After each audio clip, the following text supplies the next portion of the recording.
Eternal Secret King Season 166. Bab 1651 3000 dunia.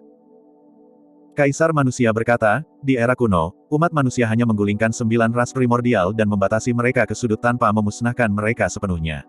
Di satu sisi, itu karena umat manusia mengalami kemenangan tragis dan perlu memulihkan diri. Dasar dari 9 ras primordial tidak terbayangkan dan itu tidak akan bermanfaat bagi umat manusia bahkan jika kita terus bertarung. Su Zimo mengangguk. Kedua belah pihak menderita kerugian besar dalam perang kuno. Jika mereka benar-benar bertarung sampai mati, ada kemungkinan besar bahwa umat manusia tidak akan menjadi penguasa daratan Tianhuang pada saat itu dan sulit untuk memprediksi situasi seperti apa yang akan terjadi di daratan Tianhuang. Di sisi lain, saya juga khawatir tentang para ahli dari dunia atas yang turun. Kaisar manusia melanjutkan, jika ras primordial benar-benar terpojok, bukan tidak mungkin bagi mereka untuk memanggil ahli dari dunia atas juga. Su Zimo berkata dengan suara rendah, meskipun begitu, para ahli dari dunia atas harus membayar harga yang sangat tinggi untuk turun. Tidak semua orang bisa turun. Tidak semua orang bisa turun ke dunia bawah untuk menyelamatkan masa tanpa syarat sepertimu, senior. Tahun yang tak terhitung jumlahnya telah berlalu sejak Kaisar manusia naik ke dunia atas. Agar adil, Kaisar manusia tidak lagi ada hubungannya dengan ras manusia di daratan Tianhuang. Di mata Kaisar, semua makhluk hidup di dunia hanyalah semut, apalagi para ahli dari dunia atas. Namun, Kaisar manusia memilih untuk turun bahkan jika dia harus membayar harga yang mahal. Dalam keadaan normal, memang akan ada situasi seperti saya ketika para ahli dari dunia atas turun. Mereka akan dikucilkan oleh hukum langit dan bumi dan tubuh mereka akan dihancurkan. Alam kultivasi mereka akan jatuh dan mereka akan mengalami banyak luka serius. Kaisar manusia berkata, namun, setelah waktu yang lama, ketika ada ketidaksempurnaan di surga dan bumi dan hukum berada dalam kekacauan, situasi ini mungkin meningkat atau... Jantung Su Zimo berdetak kencang. Meskipun Kaisar manusia tidak melanjutkan, Su Zimo sudah menebak hasil yang mengerikan. Ada kemungkinan lain, hukum langit dan bumi yang kacau di daratan Tianhuang tidak akan menolak para ahli dari dunia atas. Ini berarti bahwa jika para ahli dari dunia atas turun, mereka mungkin dapat melakukannya tanpa menderita cedera atau jatuh dalam kultivasi. Untuk daratan Tianhuang, itu akan menjadi bencana besar. Makhluk hidup di dunia bawah hanya dilindungi karena keberadaan hukum langit dan bumi. Jika ada ketidaksempurnaan di surga dan bumi dan hukum berada dalam kekacauan, begitu para ahli dari dunia atas turun, semua makhluk hidup, termasuk ras primordial dan kaisar, tidak akan lain hanyalah ikan di atas talenan. Saat menyebutkan itu, Kaisar manusia menghela nafas dengan lembut juga. Dia tidak punya pilihan. Dia hanya bisa memilih untuk turun ke daratan Tianhuang sehingga dia bisa memperjuangkan waktu untuk umat manusia. Su Zimo berkata, senior, Anda sendiri yang mengatakannya, itu hanya skenario terburuk. Lagi pula, bahkan Anda tidak yakin akan dampaknya jika ada ketidaksempurnaan di surga dan bumi dan hukum berada dalam kekacauan. Ya. Kaisar manusia mengangguk dan tersenyum pahit. Kekuatan saya masih kurang. Jika saya benar-benar ahli tingkat atas dari dunia atas, saya akan dapat mengabaikan hukum langit dan bumi dan melakukan perjalanan antara dunia atas dan bawah dengan bebas. Jantung Su Zimo berdetak kencang saat sosok berwarna darah melintas di benaknya. Itu adalah wanita yang tidak akan pernah bisa dia lupakan selama sisa hidupnya. Mati Yu. Memikirkan Dai Yue, Su Zimo mau tidak mau merasakan jantungnya berdebar lebih cepat bahkan darahnya mendidih. Dai Yue juga pernah ke daratan Tianhuang. Namun, baik itu keturunan atau kepergian Dai Yue, mereka tidak menyebabkan banyak kegemparan dan juga tidak mempengaruhi daratan Tianhuang, apalagi menghancurkan hukum langit dan bumi. Kalau begitu, bukankah itu berarti Dai Yue bahkan lebih mampu daripada Kaisar manusia? Apa yang salah? Merasakan kelainan Su Zimo, Kaisar manusia bertanya sambil tersenyum. Terbatuk pelan, Su Zimo menyelidiki, senior, kamu tak terkalahkan di daratan Tianhuang dan menekan 10.000 ras. Mengingat bakat Anda, bukankah Anda masih menjadi bagian dari ahli tingkat atas dunia atas setelah kenaikan Anda? Dia tidak bertanya langsung tentang Dai Yue. Emosinya sangat rumit. Dia dipenuhi dengan antisipasi tetapi juga ketakutan. Dia takut pertanyaannya yang sembrono tidak akan menghasilkan apa-apa dan harapannya akan pupus. Ketika dia mendengar itu, Kaisar manusia terkekeh. Semua orang yang bisa naik ke dunia atas semuanya adalah inkarnasi monster yang pernah mendominasi dunia. Kaisar manusia menggelengkan kepalanya dengan lembut. Selanjutnya, dunia atas sangat luas dengan 1000 dunia yang luas, paragon yang tak terhitung jumlahnya dan inkarnasi monster. Dibandingkan dengan dunia atas, daratan Tianhuang sama tidak pentingnya dengan setitik debu dan tidak layak disebut. Perbedaan antara saya dan para ahli top dunia atas masih sangat besar. 1000 dunia yang luas. Su Zimo kehilangan ekspresi dan menjawab secara naluriah. Kaisar manusia tersenyum lembut dan menjelaskan, ini adalah sesuatu yang hanya bisa ditemui setelah naik ke dunia atas. Namun, tidak ada salahnya memberitahumu sekarang. Legenda mengatakan bahwa ada triciliocosm di alam semesta ini dengan tingkat yang berbeda. Di bagian bawah, ada 1 miliar cabai kecil. Seperti sungai pasir, mereka tidak dapat dihitung dan daratan Tianhuang hanyalah salah satunya. Ah! Mata Su Zimo melebar dan dia terkejut. Kata-kata kaisar manusia berdampak besar pada Su Zimo. Awalnya, ketika dia mendengar tentang daratan dewa di daratan Tianhuang, dia menduga bahwa akan ada banyak dunia lain seperti daratan Tianhuang dan daratan dewa. Namun, dia tidak menyangka akan ada 1 miliar dunia seperti itu. Daratan Tianhuang hanyalah salah satu dari cabai kecil. Bahkan jika dibandingkan dengan dunia yang lebih rendah, daratan Tianhuang bukanlah apa-apa. Itu bahkan lebih tidak signifikan jika dibandingkan dengan seluruh alam semesta. Pada saat itu, Su Zimo merasa bahwa dia sangat kecil. Daratan Tianhuang seperti sumur. Dia berada di dalam sumur dan hanya bisa melihat langit sebesar telapak tangan. Namun, dia tidak tahu bahwa ada cakrawala yang tak terbatas dan dunia yang luas di luar sumur. Kaisar manusia menunggu pikiran Su Zimo menjadi tenang sebelum berkata, pemahamanmu tentang agama Buddha sangat dalam. Anda seharusnya pernah mendengar pepatah Buddhis, dunia di dalam pasir. Sebenarnya, kalimat itu menggambarkan miliaran cabai kecil yang seperti sungai pasir. Su Zimo tercerahkan. Memikirkan bahwa akan ada makna seperti itu di balik dunia di dalam pasir. Sutra-sutra Buddhis telah lama menjelaskan rahasia-rahasia itu untuk dipahami oleh generasi mendatang. Namun, jika kaisar manusia tidak menggambarkannya, Su Zimo tidak akan dapat membayangkan bahwa dia berada di dunia yang begitu luas. Jika ada 1 miliar cabai kecil seperti daratan Tianhuang, itu akan menjadi seperti yang kaisar manusia katakan, akan benar-benar ada banyak teladan dan inkarnasi monster di dunia atas. Jika ada 1 miliar cabai kecil di dunia bawah, bagaimana dengan dunia atas? Dunia. Su Zimo bertanya lagi. Yang disebut dunia atas sebenarnya terdiri dari 1000 cabai sedang. Setiap cabai besar berukuran sedang tak terhitung kali lebih besar dari daratan Tianhuang. Kaisar manusia berkata, misalnya, alam dewa dan penyihir adalah bagian dari dunia atas. Berhenti sejenak, kaisar manusia sedikit ragu. Legenda mengatakan bahwa ada dunia tanpa batas di atas dunia atas yang disebut cabai besar. Tentu saja, aku juga tidak yakin tentang itu. Itu hanya legenda. Namun, apapun yang terjadi, ada 1 miliar cabai kecil, 1000 cabai sedang, dan cabai besar. Bersama-sama, mereka membentuk triciliocosm. Su Zimo telah membaca tentang triciliocosm dalam sutra Buddhis sebelumnya. Awalnya, dia berpikir bahwa triciliocosm berarti bahwa ketika dunia seperti daratan Tianhuang dan daratan dewa ditambahkan bersama, ada 3000 dari mereka. Namun, dia tidak menyangka bahwa arti sebenarnya dari triciliocosm mengacu pada ciliocosm kecil, sedang dan besar. Bab 1652 Asal-usul Gurun Besar. Setelah mengatakan itu, kaisar manusia menatap cakrawala dan menghela nafas. Aku harus kembali. Masih banyak orang di sisi lain yang harus saya lindungi. Petik 2. Ketika dia mendengar itu, jantung Su Zimo berdetak kencang saat dia bertanya dengan tergesa-gesa, Senior, pernahkah Anda mendengar tentang Great Wilderness? Gurun Besar. Kaisar manusia sedikit tercengang sebelum mengangguk. The Great Wilderness adalah salah satu dunia atas di mana binatang iblis ganas berkeliaran dan sangat kuat. Itu dianggap sebagai salah satu ciliocosm medium terkuat di dunia atas. Mata Su Zimo dipenuhi dengan ekstasi. Sampai titik kultivasinya ini, dia akhirnya mendapatkan berita yang pasti. The Great Wilderness adalah salah satu dari cabai sedang. Selama dia bisa naik ke dunia atas dengan sukses, dia akan memiliki kesempatan untuk bertemu Dai Yue. Meskipun Su Zimo masih jauh dari Dai Yue, mereka berdua semakin dekat. Tepat ketika dia akan pergi, Su Zimo menarik napas dalam-dalam dan akhirnya mengajukan pertanyaan yang telah lama terngiang di benaknya. Kaisar manusia senior, apakah Anda tahu Dai Yue? Mati Yue. Kaisar manusia merenung dan menggelengkan kepalanya.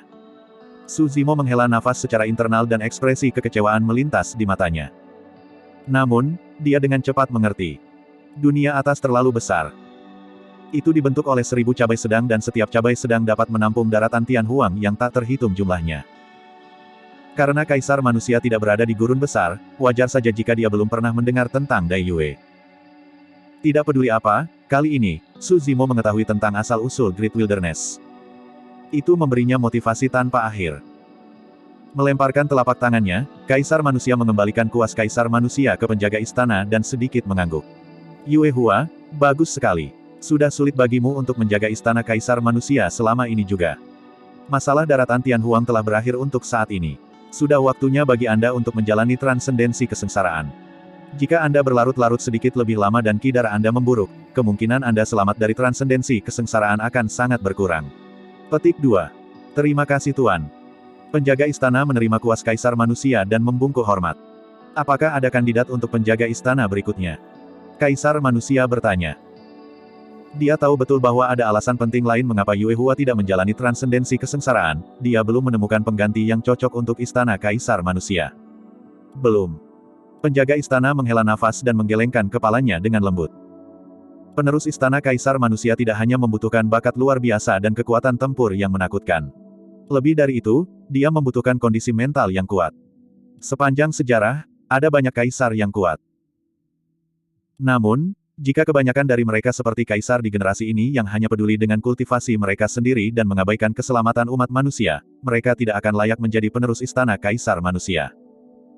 Dalam judul, ini hanyalah penerus dari penjaga istana dari istana Kaisar Manusia. Namun, pada kenyataannya, ini juga akan menjadi penerus yang dimaksudkan untuk melindungi daratan Tian Huang dan umat manusia. Saya akan merekomendasikan seseorang kepada Anda. Kaisar Manusia mengalihkan pandangannya ke arah pendongeng tidak jauh. Merupakan suatu kehormatan untuk diakui oleh Kaisar Manusia. Cahaya kemerahan muncul di wajah pendongeng saat dia tiba-tiba menegakkan tubuhnya. Esensi, Qi, dan semangatnya tampaknya telah mencapai puncaknya. Semua ahli yang hadir menghela nafas dengan lembut. Mereka semua bisa tahu bahwa pendongeng berada di saat-saat terakhir kejernihannya sebelum kematiannya. Tak lama, pendongeng akan mati di sini. Dia. Penjaga istana berkata, memang, dengan temperamennya, dia bisa mewarisi istana Kaisar Manusia. Namun, dia hanya memahami 3 kekuatan surgawi tertinggi. Kekuatan tempurnya tidak cukup. Yang paling penting, dia tidak punya banyak umur tersisa. Penjaga istana memberikan tatapan kasihan. Pendongeng membayar harga yang sangat tragis untuk memanggil Kaisar Manusia dengan paksa kali ini dan menghabiskan seluruh umurnya. Terima kasih atas salam hormatmu, Kaisar Manusia Senior. Si pendongeng tersenyum. Namun, saya merasa bahwa saya tidak punya banyak waktu lagi dan benar-benar tidak memiliki kekuatan untuk mewarisi istana Kaisar Manusia. Sekarang saya telah menerima pengakuan Anda, saya bisa mati tanpa penyesalan. Menguasai. Lin Xuanji tiba di depan pendongeng dan berlutut. Awalnya, itu adalah hal yang menggembirakan bahwa umat manusia keluar dari bahaya. Namun, Lin Xuanji tidak bisa membuat dirinya bahagia saat ini. Sejak hari dia mengakui tuannya, dia telah bermain-main dengan pendongeng. Tidak pernah ada etiket atau hierarki di depan pendongeng. Jika itu adalah kultivator kaku dan tradisional lainnya, mereka akan tidak mengakui Lin Xuanji sebagai murid mereka sejak lama. Namun, si pendongeng tidak mengambil hati. Lin Xuanji tidak pernah mengungkapkan emosi seperti itu di depan pendongeng. Namun, pada saat itu, dia berlutut di depan pendongeng dengan air mata mengalir di lengan bajunya. Tidak perlu untuk itu. Kaisar Manusia tersenyum lembut. Linglong tahu bahwa kamu akan menghabiskan umurmu dengan melepaskan keterampilan rahasia itu. Ketika saya turun, dia memberi saya ramuan. Petik 2. Saat dia mengatakan itu, dia memberi isyarat kecelah berkilauan di cakrawala. Saat itulah semua orang memperhatikan botol hijau giok kecil mengambang di cakrawala. Ini adalah sesuatu yang jatuh ketika tubuh Kaisar Manusia hancur. Namun, pemandangan itu terlalu mengejutkan dan tidak ada yang memperhatikan keberadaan botol kecil itu. Botol obat kecil itu sudah penuh dengan retakan, itu pasti mengalami dampak besar yang turun dari dunia atas. Syukurlah, botol obat kecil ini aman. Kaisar Manusia mengeluarkan eliksir dari botol dan menjentikkan jarinya, mengirimkannya ke depan pendongeng. Dia mengangguk sedikit. Makan pil obat mujarab ini. Pil ramuan ini disempurnakan oleh Linglong menggunakan ramuan abadi dari dunia atas. Itu adalah pil abadi yang dapat meningkatkan umur seseorang, Kaisar Manusia menjelaskan. Ah! Jantung si pendongeng berdetak kencang. Di daratan Tian Huang, begitu seorang kultivator berada di ranah Kaisar, pil obat mujarab apapun yang dapat meningkatkan umur seseorang tidak lagi berpengaruh pada mereka. Memikirkan bahwa Kaisar Manusia akan turun dengan pil abadi yang disempurnakan oleh peri Linglong secara pribadi. Kaisar Manusia menjawab, tentu saja, pil abadi ini juga tidak menambah banyak umur. Tidak apa-apa, tidak apa-apa. Pendongeng bersemangat dan menerima ramuan abadi dengan tergesa-gesa, menelannya dalam satu suap. Bagi mereka yang akan mati, tidak peduli seberapa sedikit rentang hidup mereka diperpanjang, mereka setidaknya bisa bertahan hidup. Selanjutnya, ada harapan selama dia selamat. Paling tidak, pendongeng dapat memilih untuk mencoba transendensi kesengsaraan dan mengambil risiko. Setelah jeda singkat, Kaisar Manusia melanjutkan, tentu saja, itu hanya cukup untuk memperpanjang umurmu hingga puluhan ribu tahun. Si pendongeng tercengang. Set. Terengah-engah bisa terdengar dari kerumunan juga. Perpanjangan umur puluhan ribu. Bertahun-tahun. Ini berarti pendongeng akan pulih ke puncaknya setelah mengonsumsi pil ramuan ini. Kaisar Manusia Senior benar-benar berani dalam kata-katanya. Little Fatty bergumam pelan di samping. Si Jian mengeluarkan ekspresi kekaguman. Seperti yang diharapkan dari Kaisar Manusia Abadi. Peningkatan umur puluhan ribu tahun tidak ada artinya di matanya. Petik 2. Saat pil abadi memasuki perut pendongeng, kekuatan hidup yang menakutkan meledak dan menyapu tubuhnya, garis keturunan, organ, dan roh esensi dengan cepat. Rambut putih pendongeng rontok dan rambut hitamnya tumbuh kembali dengan kecepatan yang terlihat. Kerutan di wajahnya menghilang dan janggutnya hilang. Dia tampak benar-benar sehat dan bersemangat. Lin Xuanji tercengang dan matanya dipenuhi air mata, benar-benar tercengang. Apa yang sedang terjadi? Pria tua itu telah mendapatkan kembali masa mudanya dalam sekejap mata dan bahkan terlihat lebih muda darinya. Dia menangis tanpa alasan. Murid yang baik, cepat dan bangun. Pendongeng memandang Lin Xuanji dan berkata sambil tersenyum, matanya dipenuhi dengan ejekan. F***. Dengan wosh, Lin Xuanji melompat dari tanah dan berbalik untuk pergi. Tanpa menyeka air mata di wajahnya, dia menggertakkan giginya. Orang tua, kamu tidak memiliki moral sama sekali. Beraninya kau mengejekku. Bab 1653 Warisan Kaisar Manusia. Kaisar Manusia mengembalikan kuas Kaisar Manusia ke penjaga istana dan memberikan pil abadi kepada pendongeng.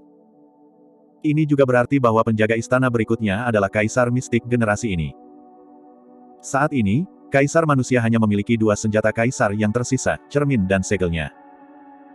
Kaisar Manusia melirik ke samping dan tatapannya seolah melewati kehampaan, mendarat di sudut pegunungan yang memperluas surga.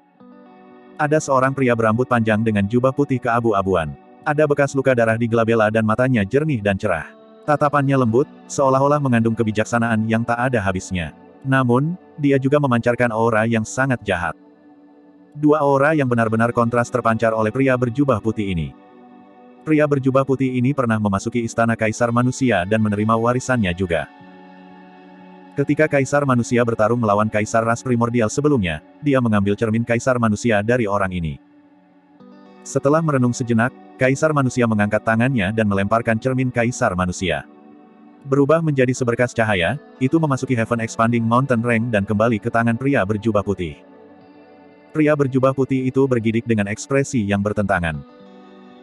Dia percaya bahwa dengan kemampuan dan pengalaman Kaisar Manusia pasti akan dapat mengatakan bahwa ada sesuatu yang salah dengan dirinya. Namun, Kaisar Manusia masih memilih untuk menyerahkan cermin Kaisar Manusia kepadanya. Itu adalah bentuk kepercayaan diam-diam. Pria berjubah putih itu menghela nafas dengan lembut dan memegang cermin Kaisar Manusia dengan kedua tangannya. Dia membungkuk dalam-dalam ke arah Kaisar Manusia dan meneriakkan proklamasi Buddhis dengan lembut. Di Istana Enigma, Su Zimo memperhatikan tindakan Kaisar Manusia dan jantungnya berdetak kencang. Orang lain mungkin tidak tahu lokasi cermin Kaisar Manusia, tetapi dia tahu betul bahwa cermin itu telah kembali ke tangan Biksu Daming. Dengan kata lain, Mong Daming masih berada di Heaven Expanding Mountain Range. Seolah-olah dia mengingat sesuatu, Su Zimo tersenyum misterius. Teman mudaku Desolate Martial, saatnya mengembalikan tubuhmu padamu. Suara Kaisar Manusia terdengar sekali lagi. Dengan teriakan, roh esensi Kaisar Manusia meninggalkan kepala tubuh sejati teratai hijau dan terbang menuju celah di cakrawala yang bersinar dengan cahaya putih menyilaukan. Kaisar Manusia. Banyak pembudidaya mengungkapkan keengganan ketika mereka melihat Kaisar Manusia pergi dan berteriak. Roh esensi Kaisar Manusia tiba-tiba berhenti ketika dia tiba di samping istana Kaisar Manusia. Dengan memikirkan kesadaran rohnya, sebuah gulungan panjang kosong terbang keluar dari istana Kaisar Manusia. Makhluk hidup dari 10.000 ras melihat semuanya dengan ekspresi yang hilang. Tidak ada yang tahu apa niat Kaisar Manusia itu. Adapun penjaga istana, dia tampaknya telah menyadari sesuatu ketika dia datang di samping Kaisar Manusia dan berbisik, "Tuan, haruskah saya menulisnya?" "Tidak. Kaisar manusia menggelengkan kepalanya. Saya ingin menulisnya secara pribadi. Penjaga istana mengangguk dan menyerahkan kuas kaisar manusia dengan hormat. Kaisar manusia menyalurkan roh esensinya dan kuas kaisar manusia mendarat di medan perang, menyerap darah para ahli dari ras primordial seperti kaisar dewa surgawi. Ujung perak dari kuas itu berubah menjadi merah darah tak lama kemudian. Mengendalikan kuas kaisar manusia melambaikannya dengan liar dan menulis pada gulungan panjang yang kosong. Satu demi satu, kata-kata besar mendarat di atas kertas. Setiap kata ditulis dengan darah kaisar dari ras primordial dan dipenuhi dengan niat membunuh yang sangat mengerikan yang menusuk tulang. Meskipun kaisar manusia tidak memiliki tubuh fisik, setiap kali dia menulis sebuah kata, suaranya akan bergema melalui cakrawala dengan cara yang memekakkan telinga. Ras manusia melemah dan kaisar tidak berguna. Tuduhan bahwa kaisar tidak berguna dalam kalimat pertamanya sangat berat itu mengacu pada kaisar umat manusia yang bersembunyi di medan perang kuno dan tidak berani menunjukkan diri. Hanya kaisar manusia yang memiliki wewenang dan kualifikasi untuk menegur kaisar umat manusia. Saya mendengar bahwa Desolate Martial bangkit di daratan Tianhuang dan mendirikan Martial Dao untuk membawa berkah bagi semua makhluk hidup. Aku, kaisar manusia, telah memutuskan untuk memberikan gelarku kepada Desolate Martial. Begitu dia dianugerahi gelar kaisar, dia akan menjadi kaisar manusia dan memerintah dunia. Sebuah suara nyaring menyebar ke seluruh daratan Tianhuang dan bergema di seluruh dunia. Dunia terguncang.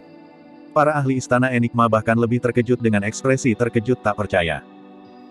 Sepanjang sejarah, umat manusia memiliki banyak kaisar dan beberapa inkarnasi monster yang kuat. Namun, tidak ada dari mereka yang berani menyebut diri mereka sebagai kaisar manusia. Di hati semua manusia, hanya ada satu kaisar manusia. Tapi sekarang, kaisar manusia sebenarnya telah memberikan dekrit Dharma secara pribadi untuk mewariskan gelar ke bela diri Desolate. Meskipun Desolate Martial hanya seorang patriark Mahayana saat ini, begitu dia dianugerahi gelar kaisar, dia akan menjadi kaisar manusia yang baru dan dihormati oleh dunia. Seketika, seorang bangsawan misterius mungkin turun ke tubuh Susimo. Meskipun dia hanya di alam Mahayana, itu melepaskan tekanan yang kuat. Kekuatan misterius yang tak ada habisnya berkumpul menuju Susimo. Kekuatan itu tidak bisa dilihat dengan mata telanjang. Hanya para leluhur dan kaisar yang hadir yang bisa merasakannya dengan kesadaran roh mereka yang kuat. Keberuntungan dunia dikumpulkan karena kaisar manusia mewariskan gelarnya. Kaisar Naga Chen bergumam pelan, kaisar manusia pasti mampu. Dengan mengumpulkan kekayaan dunia, kecepatan kultivasi seseorang akan menjadi sangat menakutkan dan mereka akan menerima banyak berkah. Permaisuri Kun berkata, namun, keberuntungan dan peluang berjalan seiring dengan bencana hidup dan mati. Mengumpulkan kekayaan dunia berarti Desolate Martial harus menanggung bencana yang tak terbayangkan. Tidak mudah untuk menjadi kaisar manusia. Kaisar Barbar mengangguk juga. Kaisar manusia menciptakan keributan besar dengan memberikan gelarnya kepada Patriark Mahayana dengan dekrit Dharma pribadi. Ini pasti akan menimbulkan kecemburuan dari para leluhur lain dan bahkan kaisar dari umat manusia. Berhenti sejenak, dia menyeringai. Kami tidak tahu apakah tindakan kaisar manusia akan membawa berkah atau malapetaka bagi bela diri Desolate. Hehe. Kaisar Naga Chen tertawa. Apakah kalian berpikir bahwa kaisar manusia tidak memikirkan itu? Apa artinya? Kaisar Barbar dan Permaisuri Kun bertanya. Kaisar Naga Chen berkata, alasan mengapa kaisar manusia mewariskan gelarnya adalah untuk membiarkan dunia dan kaisar umat manusia melihatnya. Posisi kaisar manusia hanyalah gelar kosong. Tidak masalah apakah Desolate Martial akan dianugerahkan gelar kaisar manusia di masa depan. Petik 2. Niat kaisar manusia adalah mengumpulkan kekayaan dunia untuk Desolate Martial sehingga dia bisa menanggung bencana. Faktanya, dia ingin Desolate Martial menjadi marah karena kaisar umat manusia. Itulah maksud sebenarnya dari kaisar manusia. Hati kaisar Barbar dan Permaisuri Kun berdetak kencang. Di udara, Dharmic Edict of the Human Emperor bersinar dengan cahaya darah yang tak berujung dan niat membunuh yang mengerikan. Setiap kata sangat jelas dan memancarkan aura yang menakutkan. Kesadaran roh kaisar manusia bergerak dan segel kaisar manusia raksasa mendarat di akhir dekrit Dharma, meninggalkan bekas. Teman mudaku Desolate Martial, aku akan meninggalkan Dharmic Edict dan Human Emperor Seal ini untukmu. Kaisar manusia menggulung dekrit Dharma dan melemparkannya ke Susimo bersama dengan segel kaisar manusia. Dia kemudian tertawa terbahak-bahak dan berbalik untuk pergi. Teman mudaku Desolate Martial, aku akan menunggumu di dunia atas. Suara kaisar manusia terdengar. Aku harap kita akan bertemu lagi di dunia atas. Pada saat itu, mari kita bertarung berdampingan. Petik 2. Roh esensi kaisar manusia memasuki celah yang bersinar dengan cahaya menyilaukan dan menghilang. Dekrit Dharma Kaisar Manusia dan segel Kaisar Manusia juga turun. Su Zimo menerimanya. Pada saat itu, dunia bergetar. Keberuntungan tak berujung dari 8 desolate berkumpul menuju Su Zimo dengan liar dan bahkan terwujud menjadi aliran kinaga. Raungan naga terdengar berulang kali dan kekuatan Kaisar Dao menyebar. Itu adalah keberuntungan yang hanya bisa ditanggung oleh Kaisar Manusia. Namun, Su Zimo pantang menyerah. Memegang dekrit Dharma Kaisar Manusia di tangan kirinya dan segel Kaisar Manusia di tangan kanannya, tatapannya dingin dan tak tertandingi. Semua makhluk hidup dari 10.000 ras menundukkan kepala mereka dan tidak ada yang berani menatap matanya. Bab 1654 Kedatangan Tubuh Utama. Meskipun Kaisar Manusia pergi, dia menulis dekrit Dharma Kaisar Manusia secara pribadi dan memberikannya kepada Su Zimo bersama dengan segel Kaisar Manusia, mengumpulkan kekayaan dunia. Pada saat itu, meskipun Su Zimo hanya berada di alam Mahayana, dia sudah memancarkan aura seorang kaisar. Auranya sangat besar saat dia memandang rendah dunia. Salam, Kaisar Manusia. Pendongeng menangkupkan tinjunya ke arah Su Zimo dan membungkuk lebih dulu. Pendongeng adalah Kaisar Mistik saat ini.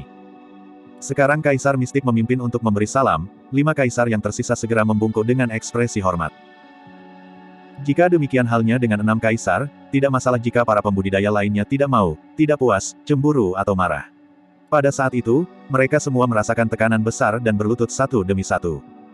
Ini adalah situasinya. Sekarang Kaisar Manusia telah mewariskan gelarnya, tren berada di pihak Su Zimo. Senior, tidak perlu untuk itu. Su Zimo menyimpan dekrit Dharma Kaisar Manusia dan segel Kaisar Manusia dan bergegas maju. Dia mengangkat tangan si pendongeng dan berkata, saya tidak pantas menyandang gelar Kaisar Manusia. Baik itu di era kuno atau generasi ini, hanya ada satu Kaisar Manusia. Jika aku menjadi Kaisar di masa depan, aku juga tidak akan disebut Kaisar Manusia. Itu adalah rasa hormat Su Zimo terhadap Kaisar Manusia abadi. Di dalam hati dia dan makhluk hidup dari 10.000 ras, hanya ada satu Kaisar Manusia. Kaisar Mistik Senior, saya harap kalian akan terus menjadi tuan rumah pertemuan 10.000 ras ini. Su Zimo berkata dengan suara yang dalam. Tentu saja. Pendongeng itu mengangguk. Semua orang dari ras primordial, apakah Anda keberatan dengan kelanjutan 10.000 Racemit? Pendongeng memandang pemimpin klan penyihir dan yang lainnya dan bertanya dengan suara yang dalam. Tidak ada objek. Para pemimpin klan ras penyihir dan mata surgawi menggelengkan kepala.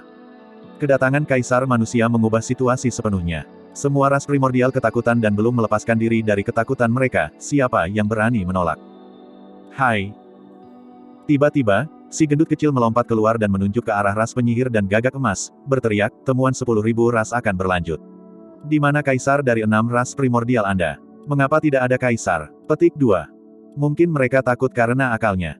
Si Jian bergumam di samping. Memutar matanya, Little Fatty cemberut bibirnya. Itu berarti mereka sama sekali tidak mampu dan hanya sekelompok pengecut. Saya pikir mereka pasti kuat mengingat betapa sombongnya mereka sebelumnya. Petik 2. Keduanya bergema satu demi satu dan ekspresi para pemimpin klan dari 6 ras primordial berubah sangat mengerikan. Sebelumnya, mereka mempermalukan umat manusia dan mengejek mereka karena menjadi tikus pengecut. Tapi sekarang, karma telah berbalik. Ketika Kaisar Manusia abadi turun, Kaisar Dewa Surgawi, Kaisar Penyihir Neraka dan yang lainnya mati dan terluka. Bahkan dengan kepergian Kaisar Manusia, Kaisar 6 ras primordial yang tersisa sangat ketakutan sehingga mereka bersembunyi di tempat terlarang dan tidak berani muncul. Kaisar Manusia baru saja pergi, siapa yang tahu jika dia memiliki hal lain di balik lengan bajunya. Kedatangan Kaisar Manusia kali ini memberikan kerusakan serius pada 6 ras primordial.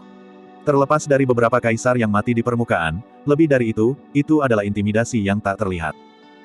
Pemimpin klan dewa terbatuk dengan lembut. Sebagai pemimpin klan dari ras primordial, kita dapat membuat keputusan lengkap di 10.000 Racemit. Benar, benar.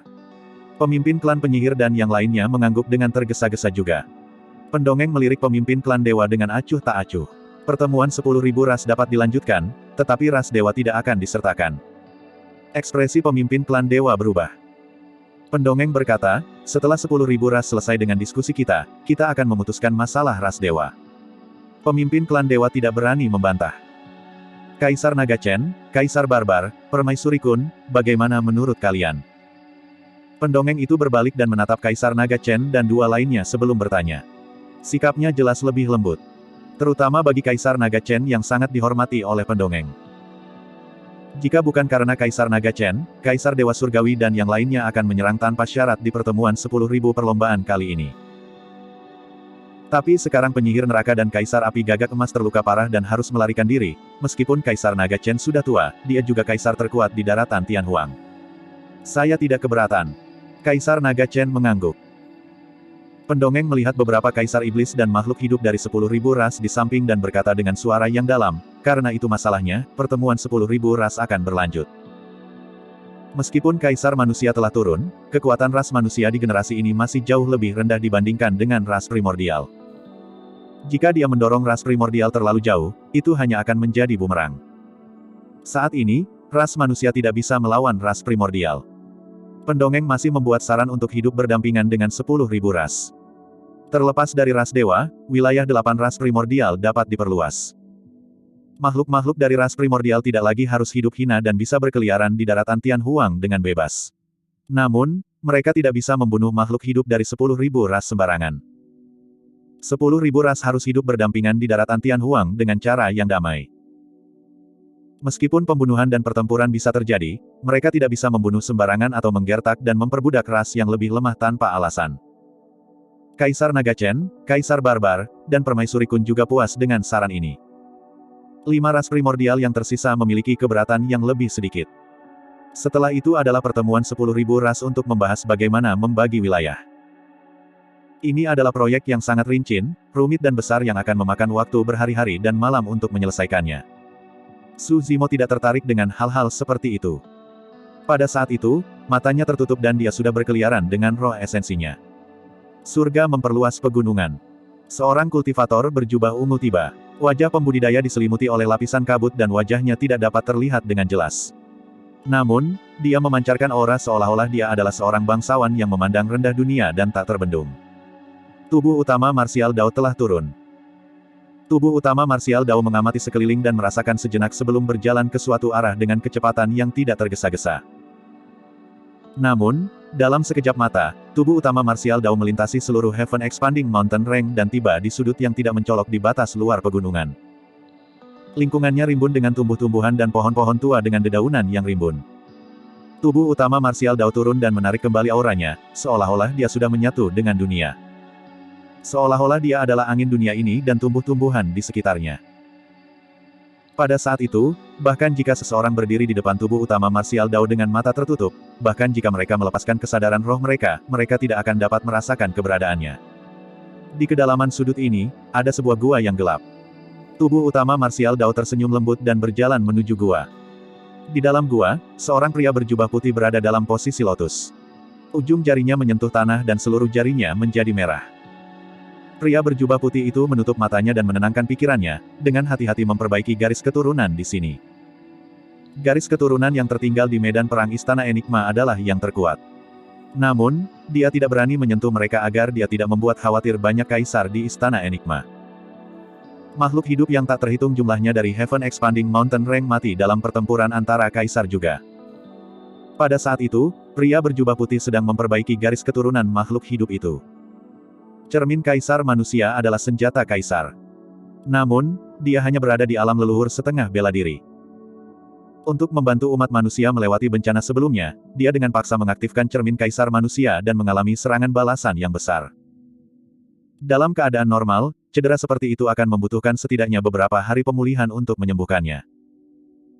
Namun, dia bisa menggunakan Sutra Vien penyempurnaan darah untuk memperbaiki garis keturunannya dan menyerap esensi Qi secara terus-menerus. Kecepatan pemulihannya sangat mengejutkan dan berkali-kali lebih cepat. Babak 1655 pertikaian. Sekitar 1 jam kemudian, pria berjubah putih itu menghela napas panjang. Luka-lukanya sudah sembuh. Yang terpenting, dia sudah bisa merasakan kesempatan untuk maju ke alam Mahayana. Pria berjubah putih itu membuka matanya dan bersiap meninggalkan tempat ini untuk mencari tempat yang aman dan terpencil untuk menerobos ke alam Mahayana. Namun, saat dia membuka matanya, pupil matanya mengerut. Bahkan dengan kepribadiannya yang tenang, ekspresinya berubah. Ada seseorang yang berdiri tidak jauh darinya. Ada seorang kultivator berjubah ungu yang wajahnya diselimuti oleh lapisan kabut dan bahkan dia tidak bisa melihatnya dengan matanya. Biksu Daming melepaskan kesadaran rohnya dan memindai pembudidaya berjubah ungu, merasa lebih dijaga. Sampai titik kultivasinya ini, kekuatan kesadaran rohnya bahkan lebih kuat dari beberapa leluhur Mahayana biasa. Meski begitu, terlepas dari kesadaran rohnya yang kuat, dia tidak bisa mendeteksi penampilan kultivator berjubah ungu melalui kabut. Dia hanya bisa mendeteksi bahwa pria misterius berjubah ungu di depannya juga seorang ahli leluhur setengah bela diri. Selain itu, dia tidak tahu apa-apa lagi. Itu bukan hal yang paling penting. Yang benar-benar mengejutkan pria berjubah putih itu adalah dia tidak menyadari ketika orang misterius itu muncul. Untuk leluhur setengah bela diri, jarak beberapa kaki di antara mereka hampir dapat diabaikan. Dengan kata lain, jika pria misterius berjubah ungu itu memiliki niat buruk dan menyerangnya lebih awal, ada kemungkinan 50% bahwa dia akan terluka. Namun, ada setengah kemungkinan lainnya. Saat pria misterius berjubah ungu itu menyerang, dia mungkin bisa merasakannya dan bereaksi dengan melakukan serangan balik dengan paksa. Oleh karena itu, di mata pria berjubah putih, meskipun pembudidaya berjubah ungu itu misterius dan memiliki inisiatif, dia belum menjadi ancaman. Dia percaya diri. Di alam leluhur setengah bela diri, tidak ada yang cocok untuknya. Sudah berapa lama kamu di sini? Pria berjubah putih itu menenangkan diri dengan cepat dan bangkit, bertanya dengan acuh tak acuh. Kurang dari 1 jam. Pria misterius berjubah ungu, tubuh utama Martial Dao, menjawab. Suara tubuh utama Martial Dao sengaja diubah juga. Kau datang untuk mencariku. Pria berjubah putih itu bertanya lagi. Iya, kata badan utama Martial Dao. Pria berjubah putih itu menyipitkan matanya dan retakan muncul di mata vertikal pada gelabelannya, memancarkan kekuatan yang kuat. Dia ingin melihat menembus kabut di wajah tubuh utama Martial Dao. Namun, dia masih tidak menemukan apapun setelah menatap beberapa saat. Pria berjubah putih itu mencoba yang terbaik untuk mengingat tetapi tidak dapat menemukan informasi yang cocok dengan orang misterius di depannya. Dia percaya bahwa dia belum pernah melihat orang ini sebelumnya. Jika dia pernah melihat orang yang begitu istimewa sebelumnya, dia pasti akan mengingat yang terakhir dengan kuat.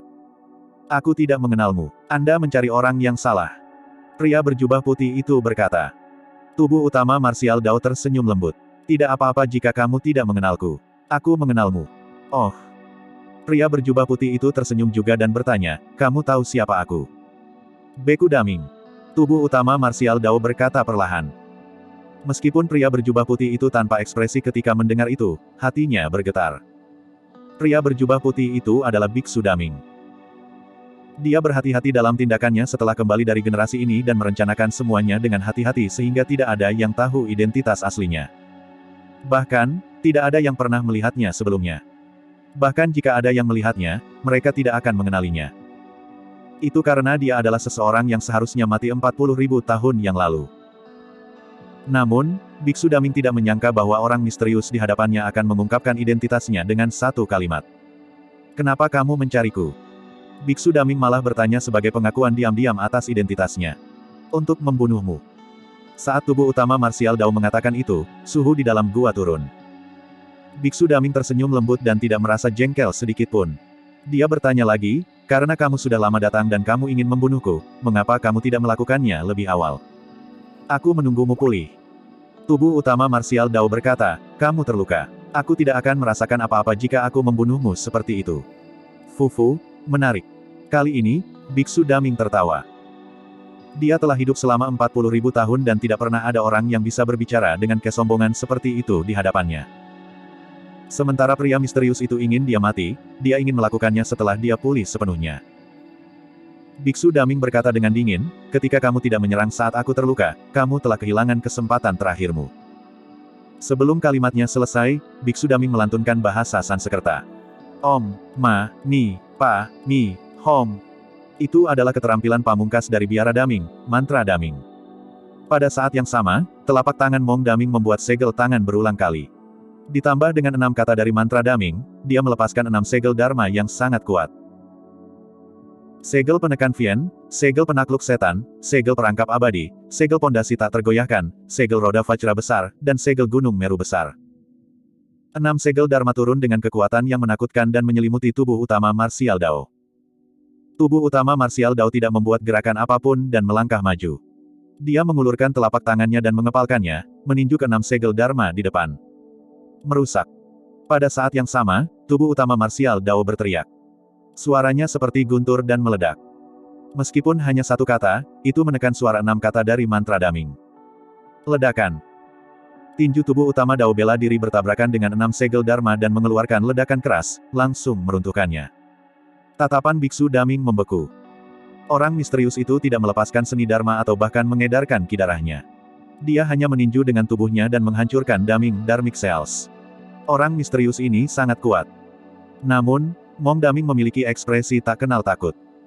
Dia percaya bahwa dia tak terkalahkan di antara leluhur setengah bela diri. Jarang baginya untuk bertemu lawan seperti itu. Mata Biksu Daming membara dengan semangat juang saat dia menyerang tubuh utama marsial Dao dalam sekejap. Dalam sekejap mata, mereka berdua terpisah beberapa inci. Biksu Daming siap untuk melawan tubuh utama marsial Dao dalam pertempuran jarak dekat. Kembangkan pikiran yang tidak tinggal di manapun. Dia bergumam pelan dan segera melepaskan skill rahasia Diamond Monastery. Dong! Dada Biksu Daming berdebar kencang, seolah-olah makhluk suci kuno sedang menabuh genderang raksasa. Suara itu dalam, kuat, dan gemetar. Hatinya bersinar terang. Pukulan tunggal itu melepaskan garis keturunannya yang sangat menakutkan yang melonjak ke anggota badan dan organnya secara instan. Guyuran. Suara darah tsunami bergema dari tubuh Biksu Daming. Faktanya, tubuhnya terselubung oleh lapisan cahaya Buddha surgawi yang kemasan. Pada saat itu, Biksu Daming tampaknya telah berubah menjadi Buddha kuno. Dia tidak tertandingi dan kekuatan dharmanya tidak terbatas. Kekuatannya sangat menakutkan dan dia ingin menaklukkan semua iblis. Guyuran. Ketika tubuh utama marsial Dao menyalurkan garis keturunannya, dia juga mencapai alam darah tsunami. Ledakan. Tubuh utama marsial Dao memiliki ekspresi acuh tak acuh dan tidak takut melawan kekuatan surgawi Biksu Daming. Ketika dia menyerang sekali lagi, itu masih pukulan sederhana. Ledakan. Mong Daming juga terkena pukulan. Ada ledakan keras.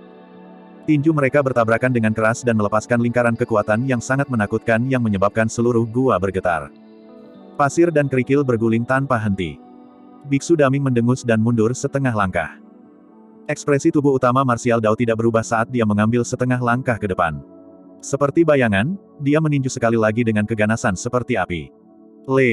Nore. Biksu Daming hanya bisa bertahan dengan tinjunya. Ledakan.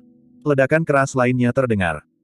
Biksu Daming mundur sekali lagi dan cahaya keemasan di tubuhnya bergoyang sebelum meredup dengan cepat.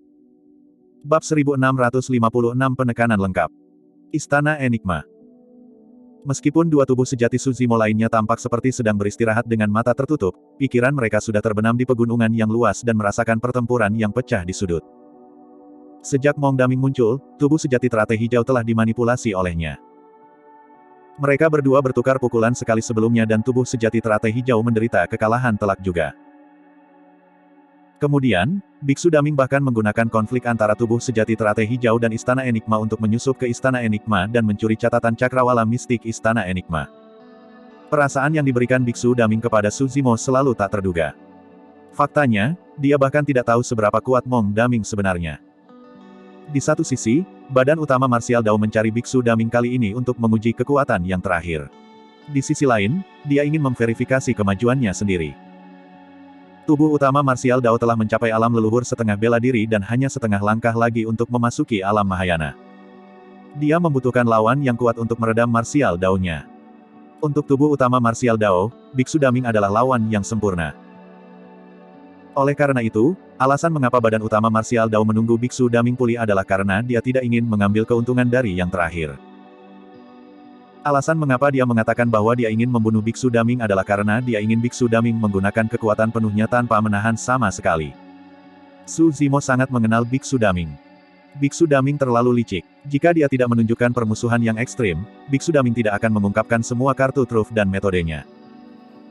Tentu saja, pertempuran ini juga karena Suzimo memiliki rasa frustrasi yang terpendam di dalam hatinya. Sampai titik kultivasinya ini, dia telah mengalahkan musuh yang kuat dan tak terkalahkan di antara rekan-rekannya. Namun, dia berulang kali dirugikan melawan Biksu Daming. Alasan mengapa badan utama marsial Dao mencari Biksu Daming kali ini juga untuk melampiaskan frustrasi ini. Lebih lanjut, Biksu Daming mengakui bahwa dia menyimpan niat membunuh terhadap Suzimo. Tidak berlebihan bagi tubuh utama marsial Dao untuk menakut-nakuti Biksu Daming. Di dalam gua, tubuh utama marsial Dao dan Biksu Daming menyalurkan garis keturunan mereka ke alam darah tsunami dan bertukar dua pukulan. Biksu Daming mundur berturut-turut dan bahkan keterampilan rahasia hati berliannya hampir runtuh. Ekspresi terkejut melintas di mata Biksu Daming. Dia telah mengembangkan banyak formulasi Dharma tempering tubuh. 40.000 tahun yang lalu, tidak ada orang yang bisa menekannya dalam pertarungan jarak dekat. Sekarang setelah dia kembali dan mendapatkan bantuan Sutra Vien pemurnian darah serta banyak teknik kultivasi, dia berkali-kali lebih kuat dari sebelumnya. Namun, dia tidak bisa mendapatkan keuntungan apapun dari pria misterius berjubah ungu ini. Ekspresi kekaguman melintas di mata tubuh utama marsial Dao juga. Biksu Daming memang kuat. Meskipun tubuh utama marsial Dao tidak menggunakan kekuatan penuhnya, bahkan leluhur Mahayana biasa mungkin tidak mampu bertahan melawan dua pukulan sebelumnya. Sementara Mong Daming mundur, dia memanfaatkan momentum mundurnya untuk menetralisir sebagian besar kekuatan dan memindahkannya ke bawah tanah tanpa mengalami kerusakan apapun. Beberapa jejak kaki yang dalam muncul di bawah kaki Biksu Daming. Bahkan tubuh utama marsial Dao belum pernah melihat keterampilan rahasia seperti itu yang bisa menangkis kekuatan sedemikian rupa. Memang, dia punya beberapa cara. Tidak heran mengapa dia berani mencari saya. Senyum hangat muncul di wajah Biksu Daming. Biksu Daming memandang tubuh utama marsial Dao dengan mata dalam yang menyerupai langit berbintang. Mereka sepertinya mengandung rahasia tanpa akhir yang membuat seseorang ingin menjelajahi dan jatuh ke dalamnya. Tubuh utama marsial Dao berkata dengan acuh tak acuh, jangan repot-repot mencoba bermain dengan teknik ilusi dan keterampilan rahasia seperti itu. Biksu Daming memiliki pemahaman yang sangat mendalam tentang teknik ilusi. Dia adalah orang yang mengatur formasi ilusi di kuil kuno Grand Primordium. Pada saat itu, Biksu Daming hanya berada di alam karakteristik Dharma. Namun, banyak sosok perkasa tubuh konjoin tidak dapat melepaskan diri darinya dan bahkan tubuh sejati teratai hijau pun tidak luput. Hanya, keterampilan rahasia seperti itu adalah permainan anak-anak untuk tubuh utama marsial Dao. Menarik. Biksu Daming menjentikkan jarinya dan tersenyum. Tatapannya meningkat dan garis keturunannya naik sekali lagi. Tsunami melonjak di dalam tubuhnya dan fenomena yang sangat mengejutkan muncul di belakangnya. Itu adalah laut darah tak berujung yang sangat jahat. Seolah-olah iblis tertinggi lahir di dalam laut darah. Namun, ada Buddha kuno yang suci mengambang di laut darah. Itu dipenuhi dengan cahaya keemasan dan tatapannya penuh belas kasih, seolah-olah ingin mencerahkan semua makhluk hidup. Dua aura yang berlawanan menyatu dengan sempurna dalam fenomena Bloodline, membentuk dampak visual dan mental yang kuat. Biksu Daming melepaskan fenomena garis darahnya dan berjalan menuju tubuh utama marsial Dao. Mata tubuh utama marsial Dao terbakar seperti dua api. Seluruh tubuhnya sepertinya telah menghilang dan sebagai gantinya adalah tungku raksasa. Astaga! Api melonjak di dalam tungku dan membakar semuanya. Sebelum Biksu Daming bisa mendekat, dia merasakan aura panas dan kulitnya terbakar kesakitan. Faktanya, laut darah di belakangnya sudah mendidih. Dinding batu di sekitar gua sudah mulai mencair, berubah menjadi lahar panas yang mengeluarkan asap tebal saat mengalir turun perlahan. Ledakan. Tubuh utama marsial Dao menyerang sekali lagi dan meninju. Lagi. Pukulan itu terbakar dengan nyala api, seolah-olah gunung berapi telah meledak dan melepaskan kekuatan yang sangat menakutkan yang tiba secara instan. Ekspresi Mong Daming akhirnya berubah. Ketika dia melepaskan fenomena Bloodline-nya, kekuatannya meningkat secara eksponensial. Namun, dia tidak menyangka bahwa fenomena Bloodline orang misterius itu akan menjadi lebih menakutkan. Bahkan fenomena Bloodline-nya menunjukkan tanda-tanda bubar. Ledakan. Biksu Daming meninju tubuh utama marsial Dao sekali lagi. Retakan, retakan, retakan. Cahaya keemasan di tubuh Biksu Daming hancur dan meredup sepenuhnya. Hati berlian dihancurkan oleh satu pukulan dari tubuh utama marsial Dao. Bang, bang, bang. Tubuh utama marsial Dao ditutup selangkah demi selangkah dan melemparkan pukulan satu demi satu. Biksu Daming melambaikan tinjunya dan bentrok juga. Dia mundur terus-menerus dan menggunakan keterampilan rahasianya untuk menetralisir kekuatan tubuh utama marsial Dao. Kekuatan yang dilepaskan oleh setiap pukulan dari tubuh utama marsial Dao terlalu ganas. Itu sekeras api, bergejolak seperti lautan dan seberat gunung. Bahkan Biksu Daming merasa tercekik. Namun, dia tahu betul bahwa korban pada kekuatan tubuh utama marsial Dao pasti sangat besar. Selama waktu berlalu dan ki darah tubuh utama marsial Dao memburuk dan kekuatannya tidak dapat bertahan lebih jauh, itu akan menjadi kesempatannya untuk membalas. Namun, 10 napas berlalu. Meskipun tubuh utama marsial Dao meninju puluhan kali, kekuatannya tidak menunjukkan tanda-tanda menipis. Sebaliknya, pukulannya lebih ganas dan lebih kuat dari sebelumnya, seolah-olah tidak ada batasan untuk itu. Awalnya, Biksu Daming bahkan bisa menggunakan keterampilan rahasianya untuk menangkis sebagian besar kekuatan tubuh utama marsial Dao. Kemudian, kekuatan yang dilepaskan oleh tubuh utama martial Dao terlalu ganas dan besar sehingga bahkan keterampilan rahasianya tidak dapat menangkisnya. Ledakan. Ledakan keras lainnya terdengar. Fenomena Bloodline di belakang Mong Daming dihancurkan oleh tinju dari tubuh utama martial Dao dan tungku martial Dao. Astaga! Sosok Biksu Daming melintas dan dia tidak lagi bertarung langsung dengan tubuh utama martial Dao. Dia melangkah dengan langkah misterius dan mengitari yang terakhir. Ini adalah footwork dari Mystic Firmament Record, yang dibuat oleh Very Linglong dan secara alami sangat misterius. Beberapa pukulan berturut-turut dari tubuh utama martial Dao meleset sepenuhnya. Tubuh utama martial Dao menutup matanya dan mematikan panca inderanya. Dengan persepsi rohnya yang kuat, dia merasakan lokasi dan tempat pendaratan Biksu Daming dan menyerang sekali lagi. Kali ini, Biksu Daming tidak punya tempat untuk lari. Biksu Daming memadatkan keterampilan rahasia dan melepaskan lebih dari 1000 bayangan telapak tangan dengan kedua tangan, bertabrakan dengan pukulan tubuh utama martial Dao. Ledakan. Seni Dharma menghilang. Tinju tubuh utama martial Dao tidak berhenti dan terbang menuju kepala Biksu Daming. Tiba-tiba, sebuah kuil kuno raksasa turun di depan Biksu Daming. Ledakan. Tinju tubuh utama martial Dao menghantam kuil kuno dengan keras. Kuil kuno bergetar dan debu jatuh tanpa henti dengan suara berderit. Bab 1657 Saber Vien Penyempurnaan Darah. Meskipun pertarungan antara kedua belah pihak berlangsung singkat, kekuatan yang sangat menakutkan meledak dengan setiap tabrakan. Jika leluhur Mahayana biasa turun, bahkan mereka akan dikejutkan oleh kekuatan itu. Sejak awal, badan utama martial Dao telah mempertahankan penindasan mutlak terhadap Biksu Daming. Biksu Daming mengolah banyak teknik kultivasi yang rumit dan formulasi Dharma yang merupakan keterampilan rahasia Sekte Super. Namun, ketika seni Dharma itu dilepaskan, mereka dihancurkan oleh tinju tubuh utama martial Dao. Dia bisa menghancurkan semua seni Dharma dengan kekerasan. Tubuh-tubuh utama Dao bela diri adalah tungku Dao bela diri yang ditempa dengan api roh bela diri sepanjang tahun, melebur semua seni Dharma, memelihara 100 sutra, melunakkan tendon, tulang, dan garis keturunannya, itu sangat kuat. Biksu Daming tidak bisa bertahan lebih lama lagi dan segera memanggil senjata dharmik takdirnya, kuil kuno Grand Primordium. Kuil kuno Grand Primordium miliknya memiliki asal yang kuat dan kemungkinan besar adalah harta karun yang jatuh dari dunia atas. Bahkan harta Dharma yang digunakan oleh para leluhur Mahayana tidak dapat menembusnya. Namun, pukulan dari tubuh utama martial Dao menyebabkan kuil kuno Grand Primordium bergetar hebat. Keluarkan senjata Dharmamu. Biksu Daming mengendalikan kuil kuno Grand Primordium dengan satu tangan dan cermin kaisar manusia dengan tangan lainnya saat dia berkata dengan tegas. Haha. Tubuh utama martial Dao tertawa terbahak-bahak.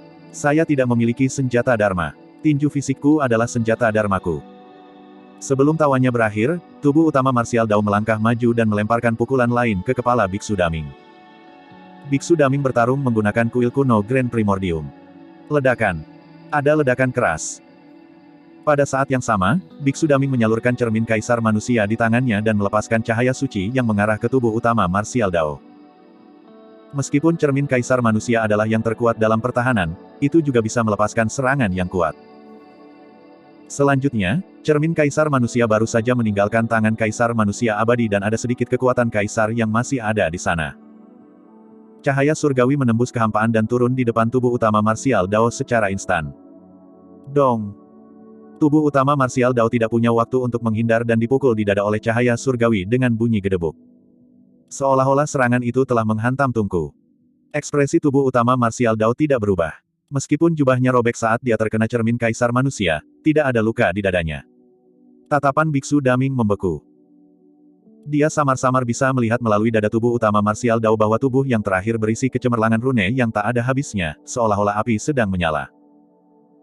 Sulit untuk membayangkan seni Dao dan Dharma macam apa yang dipadatkan dalam tubuhnya sedemikian rupa sehingga bahkan cermin kaisar manusia tidak dapat melukainya. Hal yang paling mengejutkan bagi Mong Daming adalah sampai titik pertempuran ini, dia tidak bisa melihat latar belakang orang ini. Teknik kultivasi orang ini tampaknya bukan milik Sekte Abadi, Buddha, dan Iblis. Namun, itu sangat menakutkan. Lebih jauh lagi, dia dapat mengatakan bahwa orang misterius itu tidak mencoba untuk mengenai latar belakang teknik kultivasinya dengan sengaja. Orang ini hanya meninju bola-balik tanpa banyak variasi. Namun, setiap pukulan mengandung teknik Dao yang tak terhitung jumlahnya, memiliki kekuatan yang menakutkan dan aura ganas. Keinginan kuat yang terkandung dalam setiap pukulan bahkan memengaruhi kondisi mentalnya. Setiap pukulan yang menghujani menghasilkan tekanan besar bagi Biksu Daming. Biksu Daming melepaskan kartu trufnya terus-menerus dan kekuatannya meningkat. Namun, apa yang membuatnya merasa tidak berdaya adalah bahwa kekuatan orang misterius itu juga meningkat, seolah-olah tidak terbatas. Bahkan dia tidak bisa melarikan diri bahkan jika dia mau.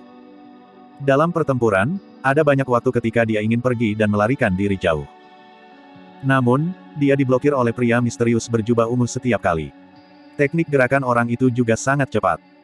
Ini adalah pertama kalinya dia merasa bermasalah sejak dia mulai berkultivasi. Bahkan ketika dia menghadapi musuh besar itu 40.000 tahun yang lalu, dia tidak merasa seperti ini. Pukulan dari tubuh utama martial Dao meningkat. Biksu Daming mundur terus-menerus. Pada akhirnya, dia bahkan tidak punya ruang untuk menghindar. Siapa sebenarnya kamu ini? Biksu Daming menyipitkan matanya dan kilatan darah bersinar dengan niat membunuh. Tubuh utama martial Dao tidak menjawab dan menyerang lebih kejam. Kultivasimu tidak mudah dan kamu kuat. Anda benar-benar monster yang tak tertandingi yang menjelma. Biksu Daming memiliki ekspresi yang bertentangan. Awalnya aku tidak ingin membunuhmu, tapi aku tidak mau dan aku tidak bisa mati. Aku punya sesuatu yang lebih penting untuk dilakukan. Saat dia mengatakan itu, mata Biksu Daming berubah menjadi darah. Aura yang sangat jahat terpancar dari tubuhnya dan dia dipenuhi dengan bau darah yang busuk. Kuku Mong Daming menggores pergelangan tangannya. Bersin. Darah berceceran.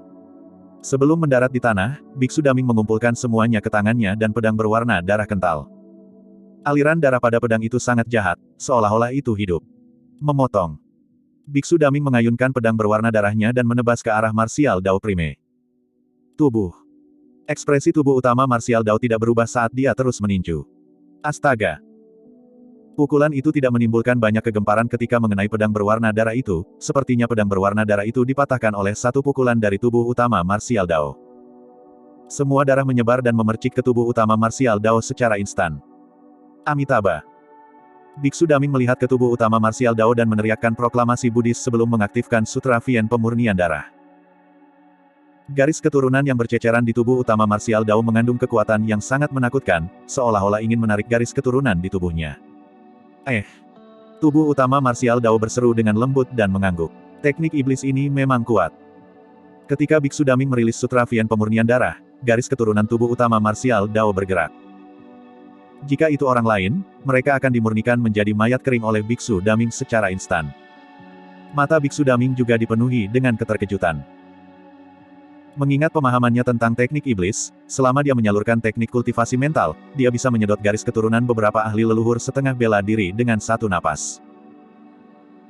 Tapi sekarang, bahkan setelah memadatkan Blood Refinement Vien Saber dan menebasnya pada pria misterius berjubah ungu, dia tidak bisa menyerap dan memperbaiki garis keturunan yang terakhir. Selanjutnya, dari keadaan santai orang tersebut, sepertinya yang terakhir tidak banyak terpengaruh. Menyaring. Saat itu, tubuh utama martial Dao berkata perlahan. Api di tubuhnya meningkat dan api roh bela diri menyala dengan ganas, mengubah tubuhnya menjadi merah kristal. Darah kotor yang memercik ke tubuhnya mulai menguap. Bahkan, ratapan tragis bisa terdengar dari darah kotor. Sosok hantu yang tak terhitung jumlahnya berjuang di sekitar tubuh utama martial Dao tetapi mereka tidak dapat membebaskan diri apapun yang terjadi. Dalam sekejap mata, mereka disempurnakan menjadi ketiadaan. Darah kotor di tubuh utama martial Dao juga disempurnakan sepenuhnya. Tubuhnya sempurna saat ki darahnya melonjak dengan kekuatan yang sangat deras. Auranya menjadi lebih kuat dan gelombang panas melonjak seolah-olah ingin mencium segalanya. Jika hanya itu yang kamu punya, kamu akan mati hari ini. Nada suara tubuh utama martial Dao dingin saat dia berjalan menuju Biksu Daming. Dia mengangkat tinjunya dan meninju ke arah yang terakhir seperti bola api raksasa. Bab 1658 jatuh. Biksu Daming menundukkan kepalanya dan rambutnya yang panjang berayun lembut. Tiba-tiba, bekas luka darah di gelabelannya terbelah dan memperlihatkan mata surgawi berwarna darah. Itu mengerikan, seram dan sangat menakutkan, seperti mata roh jahat dan dipenuhi dengan aura gemetar. Seketika, segala sesuatu dalam visi martial Dao Prime Body tampaknya telah menghilang. Satu-satunya yang tersisa adalah mata surgawi berwarna darah. Mata kematian. Ini adalah formulasi Dharma teknik visual nomor 1 dan terkuat dari ras mata surgawi. Sepanjang sejarah, ada banyak makhluk ras mata surgawi yang mengolah teknik visual ini. Namun, hanya sedikit yang berhasil membudidayakannya dengan sukses. Untuk mengolah Eye of Death, tuan muda dari ras Heavenly Eye, Savage Eye, bahkan membutakan dirinya sendiri pada awal kultivasinya dan tidak dapat melihat cahaya seumur hidup. Di antara ras mata surgawi, orang terakhir yang mengolah mata kematian dapat ditelusuri kembali ke 40.000 tahun yang lalu. Sayangnya, garis keturunan anak itu tidak murni dan merupakan sisa dari ras mata surgawi. Meskipun istilah sisa terdengar baik-baik saja, di mata ras mata surgawi, dia hanyalah anak yang luar biasa. Anak kecil ini diganggu dan hampir mati dalam perlombaan mata surgawi.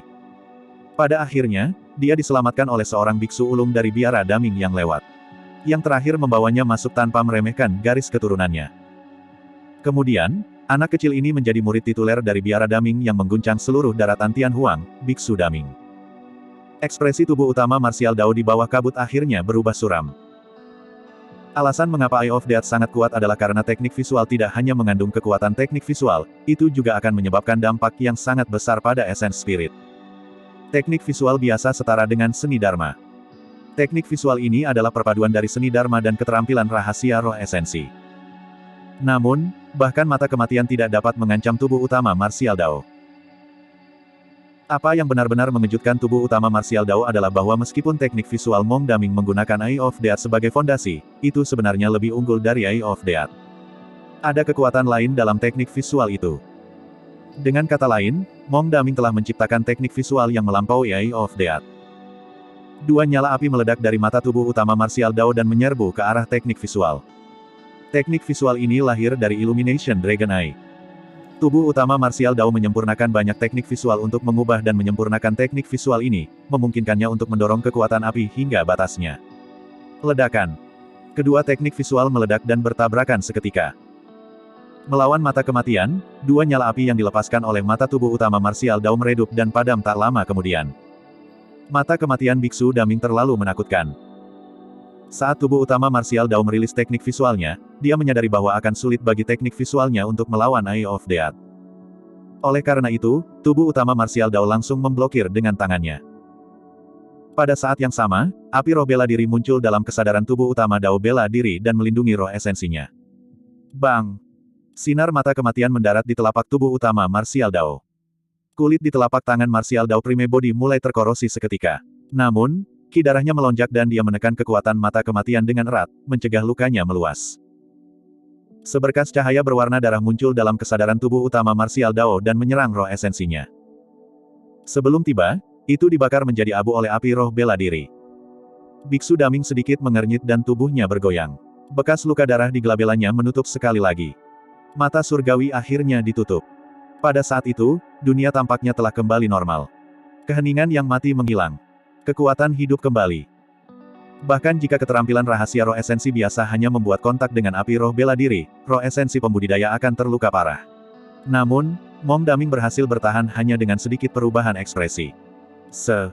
Teknik visual itu adalah kartu trufmu, kan? Itu memang sangat kuat. Tubuh utama martial Dao mengangguk sedikit dan memuji dari lubuk hatinya. Kembali di kuil kuno Grand Primordium, tubuh sejati teratai hijau melepaskan keterampilan rahasia roh esensi dan pedang teratai hijau menebas gelabela biksu daming tanpa menimbulkan kerusakan apapun, jelas betapa menakutkannya mata surgawi itu. Biksu daming tidak berekspresi. Apakah kamu mengejekku? Tidak. Tubuh utama martial Dao membuka telapak tangannya. Meskipun telapak tangannya sedikit busuk, luka di telapak tangannya telah sembuh dengan cepat dalam waktu singkat karena gelombang ki darahnya yang kuat. Sampai titik kultivasi saya ini, saya tidak pernah terluka.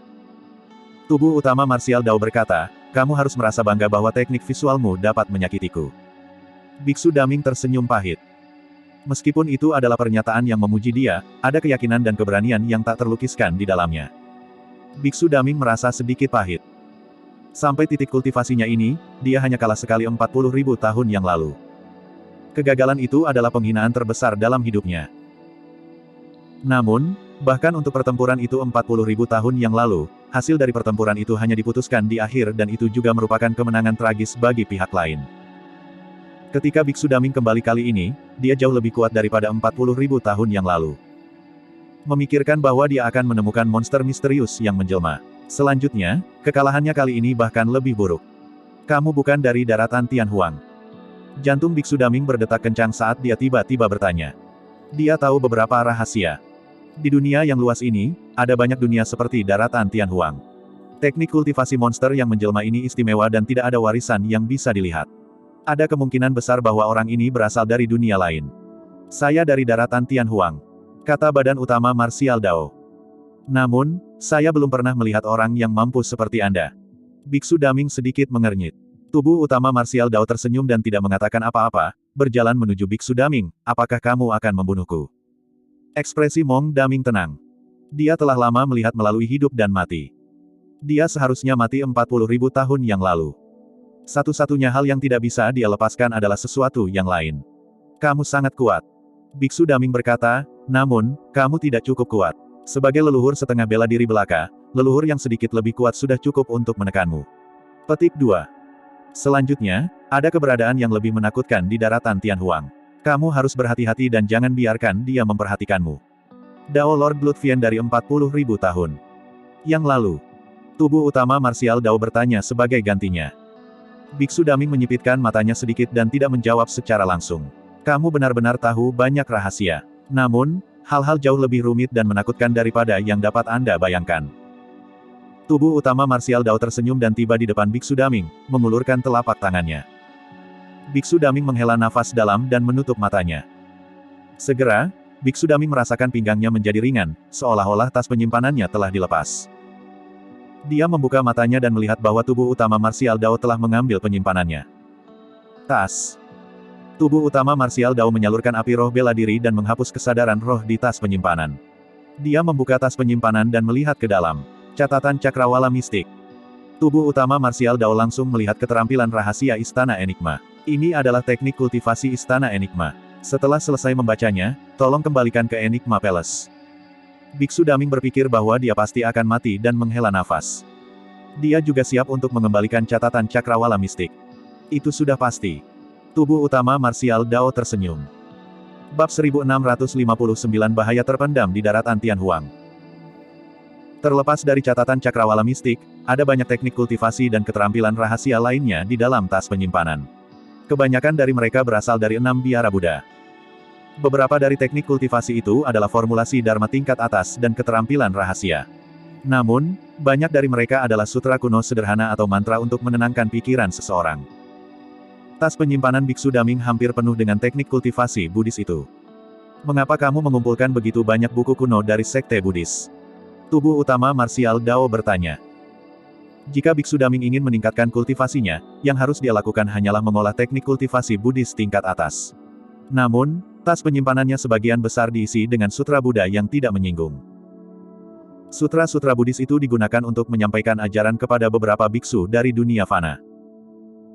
Meskipun tubuh utama Dao bela diri melebur semua seni Dharma, sutra-sutra itu terlalu rendah untuknya dan dia tidak akan berusaha keras untuk membacanya. Mengingat kecerdasan Mong Daming yang menakutkan, tidak mungkin dia melakukan sesuatu yang tidak berarti. Biksu Daming tetap diam ketika dia mendengar pertanyaan tentang badan utama marsial Dao. Badan utama marsial Dao memeriksa tas penyimpanannya dan menyingkirkan beberapa teknik budidaya tingkat atas dari biara-biara Buddha sebelum melemparkan tas penyimpanan ke Biksu Daming. Biksu Daming sedikit mengernyit dan ragu-ragu. Setelah saya membaca teknik kultivasi ini, saya secara alami akan mengembalikannya kepada pemiliknya. Tubuh utama marsial Dao tampaknya dapat membaca pikiran Biksu Daming dan berkata, kamu seharusnya akan maju ke alam Mahayana. Tubuh utama marsial Dao tersenyum lembut. Aku akan menunggumu di depan. Jika kamu marah dengan kekalahan hari ini, kita akan bertarung lagi. Dengan mengatakan itu, dia berbalik dan berjalan ke kejauhan. Biksu Daming mengerutkan kening dan tidak bisa menahan diri untuk bertanya, kamu pergi begitu saja. Bukankah kamu ingin membunuhku sebelumnya? Petik 2. Itu hanya pernyataan biasa. Aku hanya ingin menamparmu. Suara tubuh utama marsial Dao terdengar dan sosoknya menghilang sepenuhnya pada saat dia mengucapkan kata terakhir. Mong Daming memiliki ekspresi yang hilang. Siapa pria misterius berjubah ungu itu? Faktanya, dia bahkan tidak bisa mengidentifikasi latar belakang teknik kultivasi orang misterius itu meskipun pertempuran besar-besaran itu terlalu aneh. Mengapa pria misterius berjubah ungu itu ingin memukulnya juga? Meskipun kecerdasan Mong Daming menakutkan, tidak peduli bagaimana dia memeras otaknya, dia tidak dapat menebak bahwa orang misterius itu adalah tubuh sejati ketiga Su Zimo, tubuh utama Desolate Martial. Biksu Daming merenung sejenak dan mengulurkan telapak tangannya. Kabut muncul di matanya saat dia menebak dengan jarinya. Selama bertahun-tahun, dia telah lama menghafal isi catatan cakrawala mistik dan telah mengembangkan keterampilan rahasia ramalan yang terlibat ke tingkat yang sangat dalam. Setelah beberapa saat, dia bergidik dan kabut di matanya menyebar. Bahkan, ada aliran darah yang muncul. Dia tidak bisa menebaknya sama sekali. Tidak hanya itu, dia bahkan mengalami serangan balasan yang cukup besar. Beruntung dia menginterupsi ramalan tepat waktu. Kalau tidak, matanya mungkin buta. Bahkan pendongeng tidak bisa menebak asal-usul dan nasib tubuh utama Martial Dao, keterampilan Biksu Daming bahkan lebih rendah. Biksu Daming menarik napas dalam-dalam dan menenangkan diri, bergumam, begitu saya maju ke alam Mahayana, saya akan secara alami melawan Anda lagi jika saya memiliki kesempatan. Istana Enigma. Su Zimo menarik kembali pikirannya dan tidak lagi memperhatikan tubuh utama Martial Dao. Memang, Mong Daming memiliki banyak kartu truf dan lebih menakutkan dari yang dia bayangkan. Namun, dia ditekan tanpa ampun ketika dia bertemu dengan tubuh utama Martial Dao. Semua skema dan taktiknya tidak dapat menahan satu pukulan pun melawan kekuatan absolut. Pertemuan 10.000 ras Istana Enigma masih berlangsung. Waktu perlahan berlalu. Acara ini berlangsung selama 7 hari penuh sebelum berakhir. Hasil dari 10.000 racemit diputuskan juga. Wilayah 8 ras primordial dapat berkembang dengan pengganda 10. Namun, mereka tidak dapat membunuh semua manusia dan makhluk hidup di wilayah yang diperluas ini yang 10 kali lebih besar sesuka hati. 8 ras primordial harus memberi makhluk hidup kesempatan untuk tinggal jauh atau pindah. Para ahli dari ras primordial dapat meninggalkan tanah terlarang mereka dan tidak lagi harus hidup dalam kehinaan. Namun, mereka tidak bisa melukai siapapun dengan santai saat memasuki wilayah ras lain. Mulai sekarang, 10.000 ras akan hidup berdampingan di daratan Tianhuang. Selama beberapa hari terakhir, beberapa berita menyebar ke Istana Enigma juga. 3 sekte super dari Sekte Biduk Surgawi, Sekte Bumi Jahat dan Pulau Penglai disusupi oleh orang misterius yang menghapus semua teknik kultivasi dan keterampilan rahasia di perpustakaan mereka. Dikatakan bahwa para murid Sekte Super yang berperang melawan orang misterius itu semuanya dikalahkan. Di antara mereka, bahkan ada leluhur yang meninggal. Tidak ada yang bisa melihat penampilan orang misterius itu. Tidak ada yang bisa mengungkapkan latar belakang teknik kultivasi orang misterius itu. Semuanya adalah misteri. Para leluhur Sekte Biduk Surgawi, Sekte Bumi Jahat dan Pulau Penglai secara alami memiliki ekspresi jelek. Semua pembudidaya tahu bahwa ini jelas bukan suatu kebetulan. Pada awal pertemuan 10.000 perlombaan, yang pertama tunduk pada ras primordial adalah 3 sekte super itu. Jelas bahwa orang misterius itu melakukannya dengan sengaja. Beberapa teknik kultivasi dan keterampilan rahasia di perpustakaan telah diturunkan selama berabad-abad. Ketiga sekte super menderita kerugian besar kali ini. Bahkan jika ada beberapa teknik kultivasi dan keterampilan rahasia yang dikembangkan oleh para ahli sekte, sangat sulit bagi mereka untuk ditulis ulang dengan sempurna. Meskipun fondasi dari 3 sekte super masih ada, hilangnya teknik kultivasi mereka di perpustakaan mereka berarti bahwa fondasi mereka sekarang terguncang. Jangan biarkan aku tahu siapa kamu. Patriark Sekte Bumi Jahat berkata dengan penuh kebencian, kalau tidak, aku pasti akan mencabik-cabikmu. Fufu. Su Zimo mencibir dengan dingin dan mengejek, kamu jahat pada pembudidaya manusia tetapi tunduk pada ras primordial. Seberapa mampu? Patriark Sekte Bumi Jahat menyipitkan matanya dan menatap Su Zimo dengan ekspresi tidak ramah. Mengapa Anda ingin menyerang? Su Zimo menyapu pandangannya dengan niat membunuh. Patriark Sekte Bumi Jahat menoleh sedikit dan menghindari tatapan tajam Su Zimo tanpa mengatakan apapun. Saat ini, Desolate Martial bukan lagi leluhur setengah bela diri yang bisa mereka tekan sesuka hati sebelum dimulainya pertemuan 10.000 perlombaan.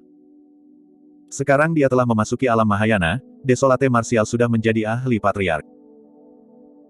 Lebih penting lagi, semua orang tahu bahwa Kaisar Manusia telah menulis dekrit Dharma secara pribadi untuk memberikan gelar Kaisar Manusia serta segel Kaisar Manusia kepada Su Zimo. Dapat dikatakan bahwa Desolate Martial saat ini adalah Kaisar Manusia baru di hati semua makhluk hidup. Selanjutnya, ini adalah Istana Enigma. Ras Naga hadir, penjaga istana hadir, dan Kaisar Mistik Istana Enigma hadir. Bahkan jika dia memiliki 100 nyali, dia tidak akan berani menyerang Desolate Martial di sini. Beberapa leluhur Mahayana bertukar pandang tanpa mengatakan apa-apa dan memiliki pemahaman diam-diam. Begitu Desolate Martial memasuki alam Mahayana, dia pasti akan menuju ke medan perang kuno. Akan ada banyak ahli yang tertarik dengan Desolate Martial di medan perang kuno. Pada saat itu, Su Zimo melihat celah di cakrawala dengan ekspresi khawatir. Retakan itu ditinggalkan oleh keturunan Kaisar Manusia ke daratan Tianhuang. Meskipun Kaisar Manusia telah pergi, retakan sudah muncul di daratan Tianhuang. Ada ketidaksempurnaan di surga dan bumi dan hukum berada dalam kekacauan, tidak ada yang tahu dampak apa yang akan terjadi. Bahaya ras primordial untuk sementara lega. Namun, daratan Tianhuang masih dalam kekacauan dan memiliki beberapa bahaya terpendam. Begitu bahaya laten itu dilepaskan, mereka mungkin bahkan lebih menakutkan daripada 6 ras primordial. Bab 1660 tersesat. Saudara Su, apa yang kamu khawatirkan? Lin Xuanji bertanya. Sekarang pendongeng itu baik-baik saja, Lin Xuanji dalam suasana hati yang baik dan benar-benar santai. Tidak banyak. Su Zimo menjawab dengan santai. Lin Xuanji tersenyum. Jangan khawatir, setelah hari ini, daratan Tianhuang akan menyambut masa damai yang panjang di mana 10.000 ras hidup berdampingan tanpa mengganggu satu sama lain. Dua kaisar, penyihir neraka dan gagak emas, terluka parah oleh kaisar manusia senior. Mungkin butuh setidaknya 1000 tahun bagi mereka untuk pulih. Bahkan jika kedua kaisar pulih 1000 tahun kemudian, masih ada kaisar naga senior Chen. Su Zimo mengangguk. Kaisar naga Chen memiliki setidaknya 10.000 tahun umur yang tersisa. Dengan kata lain, dalam 10.000 tahun itu, semua ras primordial akan waspada dan tidak akan berani berperang dengan santai. Namun, Su Zimo mengkhawatirkan hal lain. Sekarang saya memikirkannya, sudah 10.000 tahun sejak bencana itu. Dia bergumam pelan. Masih ada beberapa keberadaan kuat di daratan Tianhuang yang tidak berani dia hubungi. Selain itu, tidak satu pun dari para ahli itu yang muncul di pertemuan 10.000 perlombaan. Eksistensi kuat yang melukai Long Ran di bawah laut darah 1000 tahun di lembah 1000 setan. Faktanya, Long Ran hampir terbunuh bahkan sebelum dia bisa melihat apa yang ada di kedalaman laut darah. Ada orang lain. Itu adalah Kaisar Pedang, Pertapa. Meskipun Su Zimo diselamatkan oleh Hermit, dia masih merasa ada yang aneh dengan yang terakhir.